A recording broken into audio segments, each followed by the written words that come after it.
오늘 제가 말씀 제목으로 가지고 온 것이 감사로 드리는 제사입니다. 지난 주일이 우리가 맥주 감사 주일이었습니다. 맥주라는 뜻은 보리를 거두는 절기라는 의미를 갖고 있고 초실절, 칠칠절, 오순절이 다 같은 말이지만 의미가 조금씩 다릅니다.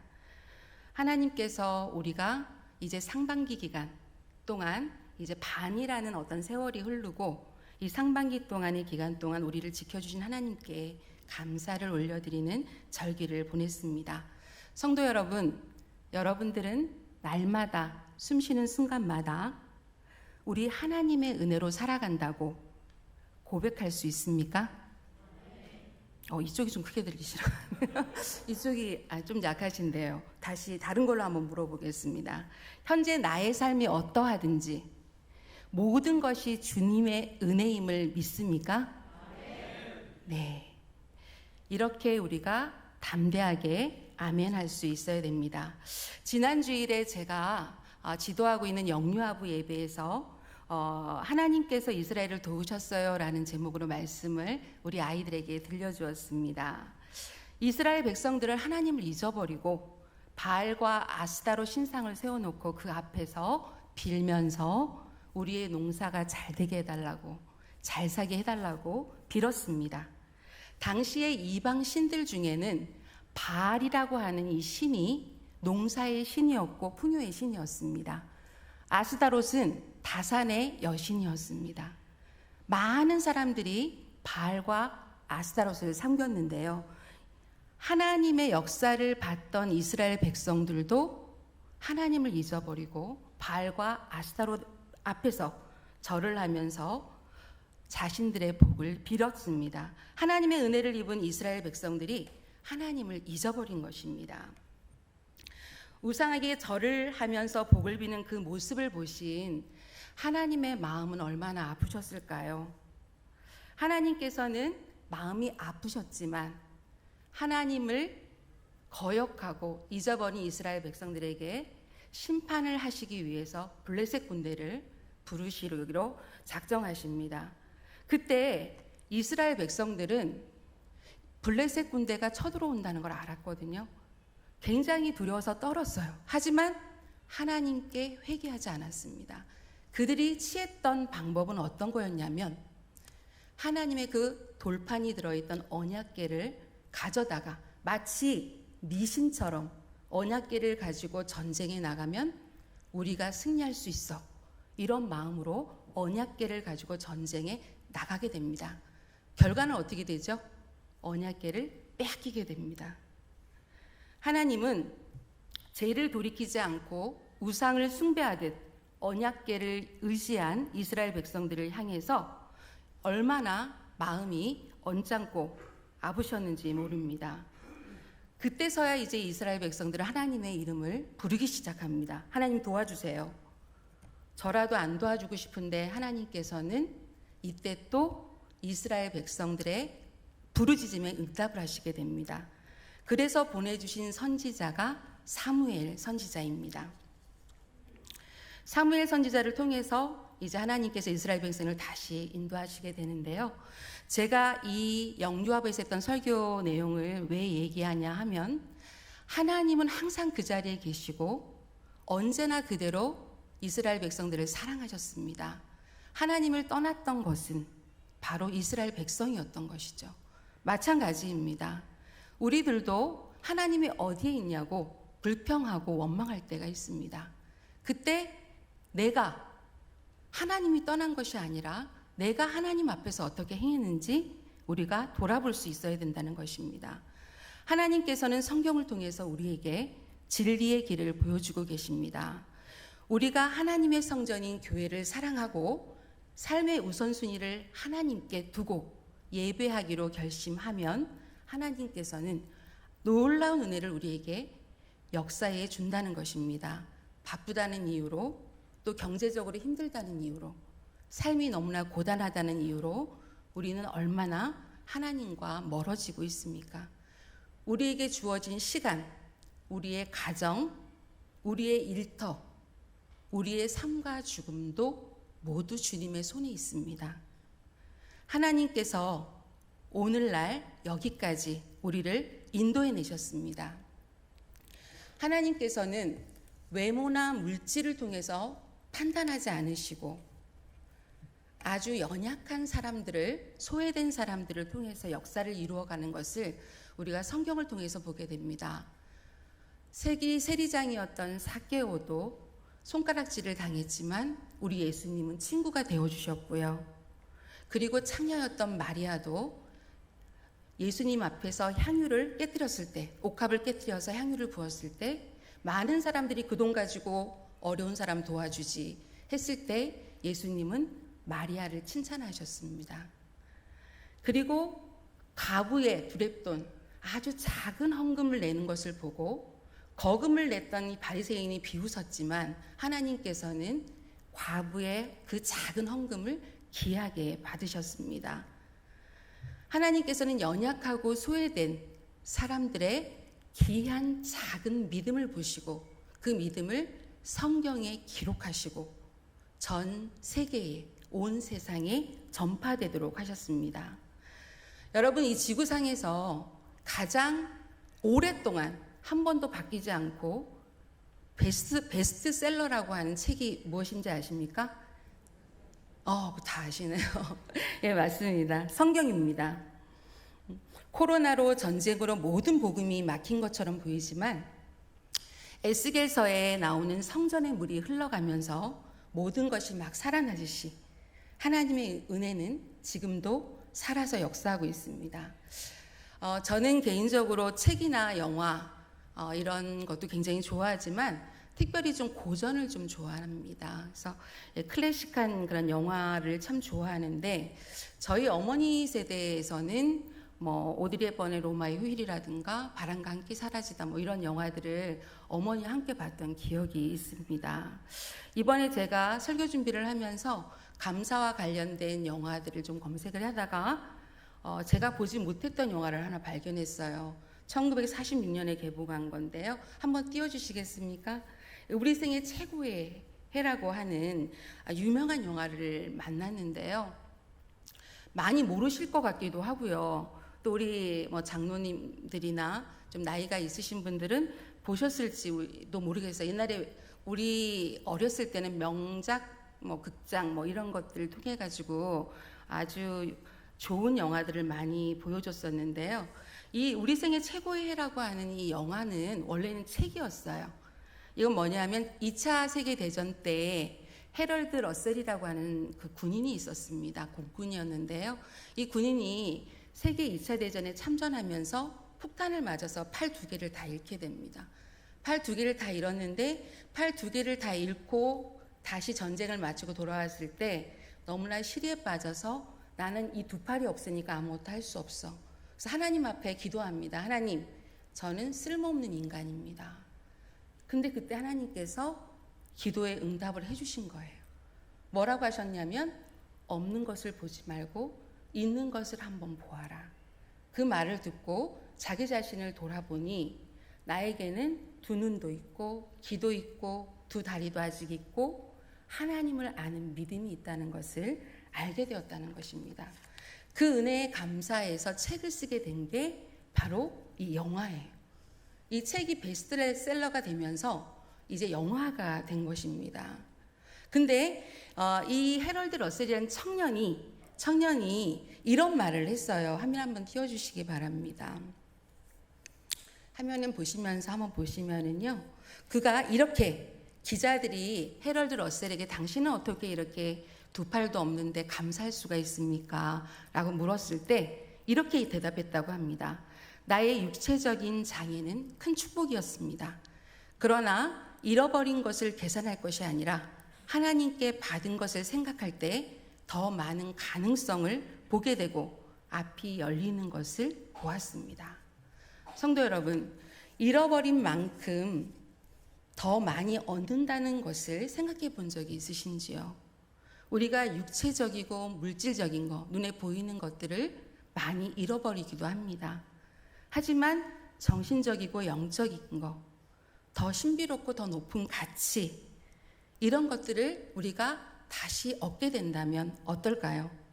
어떻게 보면 굉장히 역설적일 수 있는데 여러분, 믿음은 눈에 보이지 않습니다. 하지만 하나님께서 우리의 중심을 보시고 우리의 믿음을 보신다는 것입니다. 우리가 무엇에 가치를 두고 살아가야 하는지 하나님께서는 말씀을 통해서 우리에게 날마다 가르쳐주고 계십니다. 말씀을 떠나고 기도의 자리를 떠나는 것은 우리입니다. 하나님이 아니시라는 것이죠. 하나님은 우리에게 하나님의 자녀라는 특권을 주셨습니다. 우리 역시 하나님이 아닌 다른 무엇을 더 우선순위에 둔다면 그것이 바로 바알과 아스다롯인 것입니다. 나도 모르는 사이에 우리의 삶 속에 드리워진 우상숭배의 그림자가 없는지 하반기를 시작한 시점에서 한번 점검해 보셨으면 합니다. 저는 앞에서 영화 우리 생애 최고의 해에서 해럴드 러셀 청년이 두 팔이 없는 상황에서도 하나님께 감사한 이야기를 전해드렸습니다. 저는 또 궁금했습니다. 한 명의 감사의 인물을 더 소개하고 싶다. 계속해서 검색을 하면서 한 주간 동안 여러 사람들을 만났는데 닉 브이치라고 하는 사람에 대해서는 우리 담임 목사님께서 오래전에 한번 소개를 한 적이 있던 걸로 기억을 합니다. 사진 한번 띄워주시기 바랍니다. 닉 브이치라는 사람은 태어날 때부터 사지가 없는, 팔과 다리가 없는 이런 상태로 태어난 사람입니다. 그런 그가 지금은 롤러스케이트 타고 드럼도 치고 불가능할 것 같았는데 이 사람이 컴퓨터도 하고 다 한다는 것입니다. 하지만 이 사람이 여기까지 오기까지 지금 강연자로서 강연을 하고 있는 닉 브이치의 모습인데요. 닉 브이치는 한때는 자기 자신이 너무나 그 자신의 몸 상태를 보면서 자살 시도를 여러 번 했다고 합니다. 그러다가 자이든 타이든 장애인으로 자기가 항상 받기만 하는 것이 행복하지 않다는 것을 발견하게 됩니다.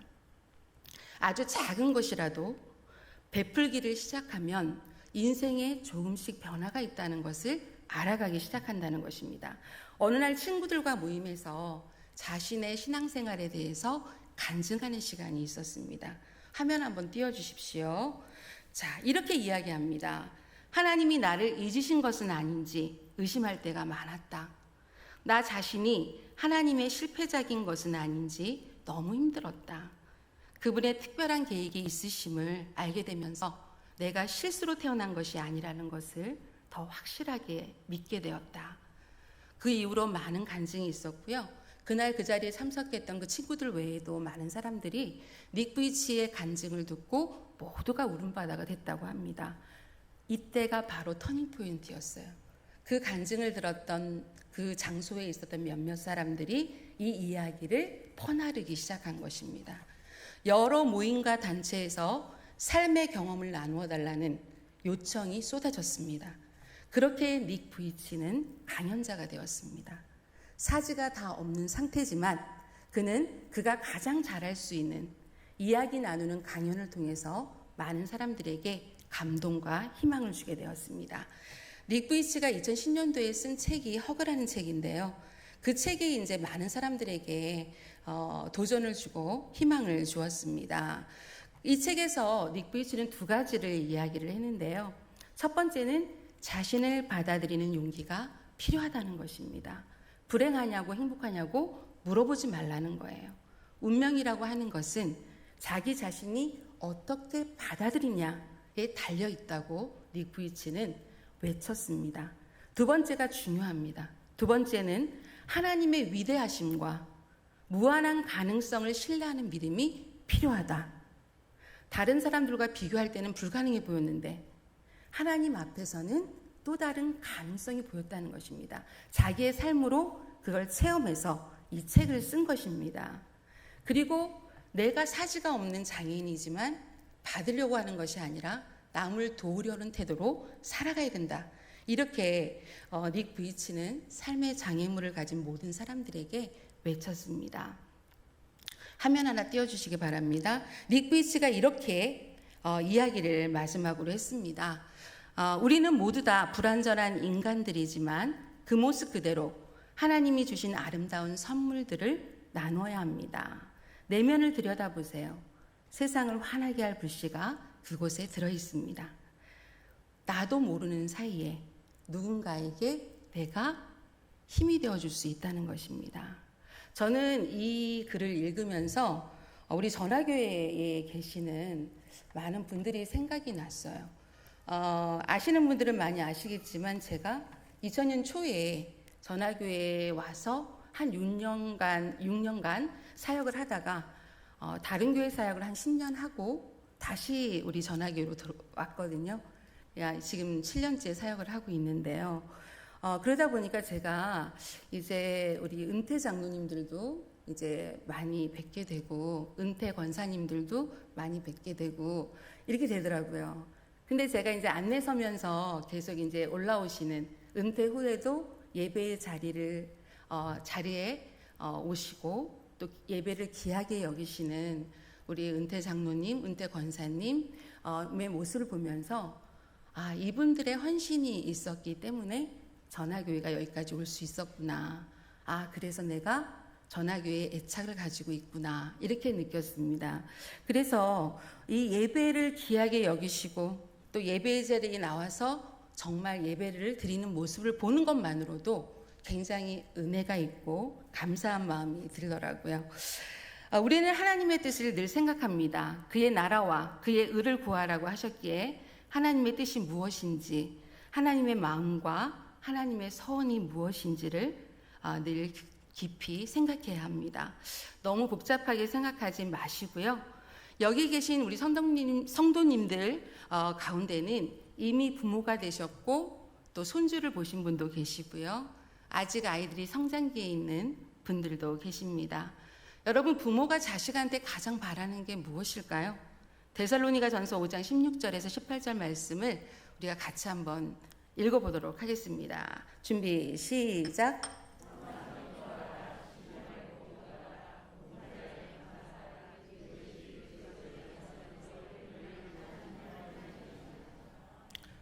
자녀들에게 이 말씀을 가르쳐 주시기 바랍니다.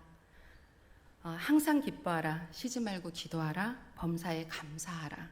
이는 그리스도 예수 안에서 너희를 향하신 하나님의 뜻이니라. 성도 여러분, 하나님께서 오늘 본문 말씀대로 재물을 우리에게 구하시겠습니까? 물질을 구하시겠습니까? 모든 게 다 하나님의 것인데요. 하나님께서 무엇을 바라시겠습니까? 우리에게. 하나님께서는 우리가 주 안에서 행복하기를 원하십니다. 항상 기뻐하고 항상 기도하고 모든 경우와 모든 환경에서 잘 될 때나 못 될 때나 건강할 때나 병들 때나 모든 경우 모든 상황 속에서 하나님 앞에 감사하기를 하나님께서 원하고 계십니다. 뿐만 아니라 하나님의 소원은 감상적인 것이 아닌데요. 하나님께서는 우리에게 이렇게도 인도를 하신다는 것입니다. 건강할 때 잘 몰랐던 감사가 내가 병이 들고 나서야 감사하게 되고요. 또 실패하고 나서야 성공할 때는 몰랐는데 실패하고 나니까 또 감사하게 되고 이렇게 우리의 실패와 또 병듦 여러 가지 고난과 시련을 통해서 하나님께서는 우리가 감사를 알도록 인도하고 계시다는 것입니다. 오늘 12절 말씀에서 23절까지 긴 구절을 우리가 함께 읽었던 이유는 바로 23절 때문에 그런데요. 23절 말씀을 우리가 한번 다 같이 읽어보도록 하겠습니다. 준비 시작. 감사로 제사를 드리는 자가 나를 영화롭게 하나니 그의 행위를 옳게 하는 자에게 내가 하나님의 구원을 보이리라. 아멘. 이 말씀이 너무 중요한데요. 우리가 한 번만 더 생각하시면서 읽어볼 건데요. 우리 다시 한번 읽도록 하겠습니다. 시작. 감사로 제사를 드리는 자가 나를 영화롭게 하나니 그의 행위를 옳게 하는 자에게 내가 하나님의 구원을 보이리라. 아멘. 여러분, 혹시 이렇게 이 교회에 내가 예배드리러 나왔는데도 불구하고 내가 왜 살지? 라고 생각해 보신 적이 혹시 있으신가요? 삶의 목적에 대해서 우리가 생각을 하셨을 수 있는데 하나님께서는 분명하게 오늘 우리에게 말씀해 주고 계십니다. 하나님을 영화롭게 하는 것이 우리 생애의 목적이다 라고 말씀해 주고 있습니다. 아까 우리 찬양대에서도 하나님께 영광, 우리 앞에서 우리 정준 전사님 찬양할 때도 하나님께 영광, 할렐루야. 우리가 계속해서 하나님께 영광을 올려드리고 있는데 이것이 형식적인 어떤 우리의 목소리나 믿음으로 되어질 때에는 하나님께 영광을 올바르게 드리고 있는지 우리가 알 수 없다는 것입니다. 여러분, 하나님께서는 우리에게 감사로 제사를 드리라고 했습니다. 우리가 흔히 산 제사를 드려라 이런 말을 합니다. 이 말을 우리는 나의 삶 속에서 나의 삶이 예배가 되도록 하나님께 예배자로 서라 이렇게 해석하는 경우도 있습니다. 근데 왜 산 제사일까요? 제사는 바로 죽음이기 때문에 그런데요. 여러분, 이스라엘의 제사에서는요, 죽은 것을 사용해서 하나님께 드릴 수 없었습니다. 가장 깨끗하고 가장 싱싱하고 그런 제물을 제단 앞에 가지고 와서 제단 앞에서 죽여서 하나님께 그 피를 올려드린 건데요. 여러분, 그 피가 상징하는 것이 바로 생명이잖아요. 이렇게 가장 깨끗한 것을 하나님께 바치는 것, 이걸 다른 말로 하면 희생이라고 할 수 있는데 희생은 또 죽음이고요. 제사는 죽음인 것입니다. 여러분, 역사가 요세푸스의 기록을 보게 되면 예수님 당시에 유월절이 되면 하나님 앞에 제사를 드리는 사람들이 많은 제물을 가지고 왔습니다. 그래서 한 자리에서 한 날에 무려 몇 마리의 양을 잡았느냐면 14만 마리의 양을 죽였다고 해요. 그 양의 피가 강처럼 흘렀다고 합니다. 피가 14만 마리니까요. 여러분, 이렇게 하나님 앞에서 예루살렘 성전에서 이 피를 강처럼 흘려보내면서 희생 제사를 지냈다는 것입니다. 근데 오늘 보게 되면 제사와 감사는 괴리가 좀 있습니다. 괴리가 좀 있는데 이 하나님께서 오늘 우리에게 주시는 말씀이 감사로 제사를 드려라. 감사로 제사를 드리라고 말씀하고 있습니다. 이 말은 뭐죠? 우리는 죄인입니다. 여기 서 있는 저를 비롯해서 여기 있는 모든 분들이 예외 없이 죄인입니다. 우리가 하나님 앞에 드려지기 위해서는 우리가 죽어야 되는 거죠. 희생해야 되는 것이죠. 그렇게 하나님께 나의 깨끗한 믿음을 드려야 된다는 것입니다. 우리는 제사를 드릴 때 억지로 드리는 것이 아니라 자원하는 마음으로 하나님께 드릴 수 있어야 합니다. 여러분, 히브리 말에 느바다라고 하는 용어가 있습니다. 이 느바다는 낙헌제라는 그 뜻을 갖고 있는데요. 낙헌제는 뭐냐면 영어로는 프리 오퍼링이라고 하는데 자유로운 마음으로 자원해서 하는 것을 이야기하고 있습니다. 이것은 내가 하나님께 안 드리면 저주를 받을까 이런 두려움이 아니고요. 정말 기뻐서 자유롭게 하나님 앞에 감사로 드리는 것을 이해하고 가고 있습니다. 우리가 하나님께 드리는 어떤 것이든 그것이 헌금이든 다른 물질이든 우리는 감사로 기쁨으로 드릴 수 있어야 됩니다. 그래야 하나님께서 영화롭게 받으신다는 것입니다. 진정한 제사는 기쁨과 감격입니다. 우리가 기쁘고 희생하면서 행복한 것인데요. 오늘 23절의 그 말씀이 바로 우리에게 많은 것들을 들려주고 있다는 것입니다. 다시 한번 23절 말씀을 우리가 같이 한번 읽어보도록 하겠습니다. 시작.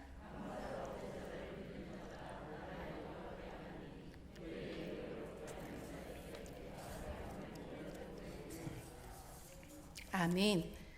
진정한 감사는 나 자신을 제물로 바치는 것입니다. 내 생명을 제물로 바치는 것입니다. 오늘 성경 말씀에 그가 나를 영화롭게 하리라. 감사의 제사를 드리는 자가 나를 영화롭게 하리라. 감사의 제사를 드리는 자가 나를 영화롭게 하리라. 이 감사는 무조건적입니다. 온전한 감사, 온전, 퍼펙트. 온전한 감사를 하나님께 드려야 합니다. 성도 여러분, 교회를 위해서, 하나님의 영광을 위해서, 거룩하신 뜻을 위해서 우리가 희생하는 것, 작지만 희생하는 것 그 자체를 감사할 때 그가 나를 영화롭게 한다.